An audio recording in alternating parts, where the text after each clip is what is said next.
Ayan mga kapreno, isa na namang kapreno natin ang nagpapatanggal o nagpapagawa ng preno dito kay Boss Eric dito sa NRR. Pudpud na raw ang kanyang brake pad ng Honda PCX, isa sa mga sikat na scooter ng Honda.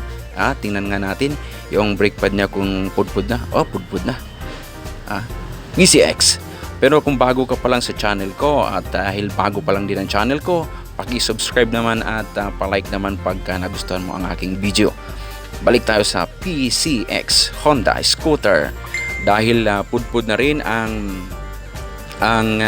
panglikod niya, ay kailangan na rin niyang ipa-relining. Ito yung mukha ng PCX Pogi. Tapos ito naman syempre ang papakita namin ang before and after ng kanyang brake pad relining.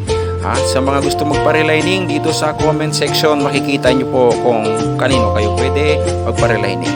Thank you!